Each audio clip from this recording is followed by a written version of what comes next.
ቀጣይ 12ኛ ክላስ ከሆናችሁና ለኢንተራንስ ዝግጅት እስካሁን ድረስ ካልጀመራችሁ ይህ ቪዲዮ ለእናንተ ነው።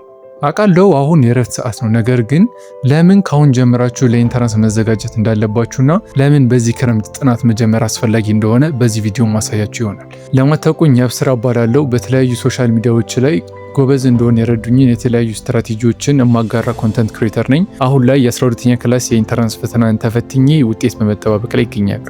የመጀመሪያው ነጥብ ሰዓት ነው። ብዙ ተማሪ አስተውላችሁት ከሆነ ለኢንተራንስ ጥናት የሚጀምረው 12ኛ ክላስን ጆይን ካረገ በኋላ ነው። ያ ደግሞ የራሱ የሆነ ኢፌክት አለው። ለምን ካላችሁኝ፣ አንደኛ የ12ኛ ክላስን ማንበብ አለባችሁ። የተለያዩ አሳይመንቶች ይኖራሉ፣ ፈተናም ይኖራል። እንዲህ እያለ ሳታውቁት ሰዓቱ ይሄድና ሰከንድ ሴሚስተር ይደርሳል። ነገር ግን አሁን ላይ በዚህ ክረምት 12ኛ ክላስ ቀጣይ ሰከንድ ሴሚስተር ላይ ቢኖረኝ ብላችሁ የምትመኙት አንድ ነገር አላችሁ፣ እሱም ሰዓት ነው። ኦልሞስት ሁሉም የ12ኛ ክላስ ተማሪ ሰከንድ ሴሚስተር ላይ ክረምቴን በተጠቀምኩኝ እያለ ይቆጫል። እንደኛ መሆን ካልፈለጋችሁ ይህንን ክረምት ያላችሁን ሰዓት በመጠቀም ልክ ትምህርት ሲጀምር ከብዙ ተማሪ ቀዳሚ መሆን ትችላላችሁ። ሁለተኛው 12ኛ ክላስ ከመጀመሩ በፊት መሰረታቸውን እንድታጠነክሩ ይረዳቸዋል። መማሪት ነው። አንዳንዴ ከ9 እስከ 11ኛ ያሉት ትምህርቶች ላይ ዊክ ልንሆን ይችላል። ነገር ግን የ12ኛ ክላሱን ትምህርት በትክክል ለመረዳት ግዴታ ከ9 እስከ 11 ያሉት ላይ አትሊስት በቃ ጥሩ መሆን አለብን። ፐርፌክት ራሱ ባነው ማለት ሶ እነሱን በትክክል ካላወቅን የ12ኛው ትምህርት ላይ እንቸገራለን። ፕላስ ደግሞ መከለስም አለብን ማለት ነው። ሶ 12ኛ ክላስ ስትገቡ ጫና ለመቀነስ ከፈለጋችሁ ከአሁኑ ከ9 እስከ 11 ላይ ካሉት ትምህርቶች ላይ ዊክ የሆናችሁበትን ነገር መርጣችሁ ዊክ የሆናችሁበትን ትምህርት መርጣችሁ ከአሁኑ እሱን አታክ በማድረግ ልክ 12ኛ ክላስ ጆይን ስታደርጉ ለራሳችሁ ስራ ማቅለል ትችላላችሁ ማለት ነው። ይህ ሁለተኛው አድቫንቴጅ ነው።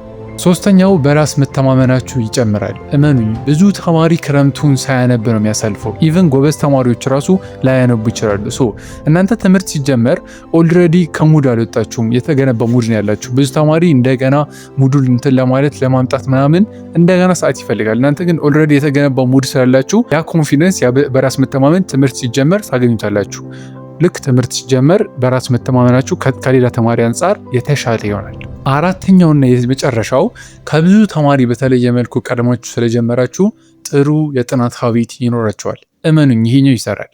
አስቡት፣ ብዙ ተማሪ ክረምት ላይ ሙሉ በሙሉ ነው ከጥናት ሙዱ የሚወጣው። ከጥናት ሙዱ በወጣ ቁጥር ኋላ ትምህርት ሲጀመር 12ኛ ክላስ ላይ ወደ ጥናት ሙዱ ለመመለስ ጊዜ ይወስድበታል። ያንን የጥናት ሀቢት ለማምጣት ጊዜ ይወስድበታል። እናንተ ግን ኦልሬዲ ክረምት ላይ እየተዘጋጃችሁ ስለነበር ወደ ሙዳችሁ ለመመለስ ጊዜ አያስፈልጋችሁም። ኢቭን የገነባችሁት ሀቢት አለ ማለት ነው።